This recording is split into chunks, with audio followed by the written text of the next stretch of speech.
നമ്മളെ പഠിപ്പിച്ച മാഷല്ലേ വരുന്നത്? മാഷേ ഞങ്ങളെ മനസ്സിലായി. മാഷെ 10ാം ക്ലാസ്സിൽ ഞങ്ങൾ രണ്ടാളെ മാഷ് പഠിപ്പിച്ചിട്ടുണ്ട്. മാഷക്ക് ഓർമ്മ ഉണ്ടെന്ന് അറിയില്ല. മാഷ് ഇപ്പം എങ്ങോട്ടാണ് പോകുന്നത്? നിങ്ങളെ രണ്ടാളെയും ഞാൻ പഠിപ്പിച്ചല്ലേ? അത് ശരി. ഇപ്പം എന്താ ചെയ്യുന്നത്? PSC ഡിസ്റ്റിൽ ഉണ്ടായിരുന്നു മാഷ്. പക്ഷെ ഒന്നും അങ്ങ് ശരിയായില്ല.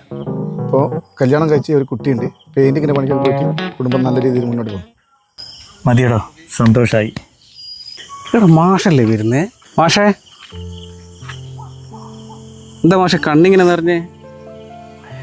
വരുന്ന വഴിയിൽ ഞാൻ പണ്ട് പഠിപ്പിച്ച 2 കുട്ടികളെ കണ്ടിരുന്നു.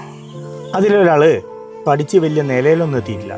പക്ഷേ എന്നെ കണ്ടപ്പോൾ മുണ്ടൊക്കെ അഴിച്ചിട്ട് അവൻ എന്നോട് കാണിച്ച ആ ബഹുമാനമുണ്ടല്ലോ, അത് കണ്ടപ്പോൾ എൻ്റെ കണ്ണങ്ങ് നിറഞ്ഞു.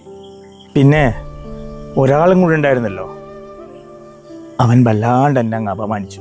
എന്ത് നാട് ഒരു അധ്യാപകനോട് പെരുമാറേണ്ട രീതിയായത്.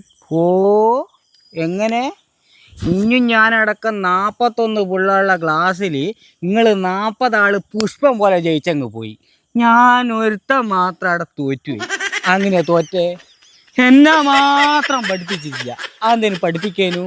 ഇങ്ങോട്ട് എന്താ പറഞ്ഞ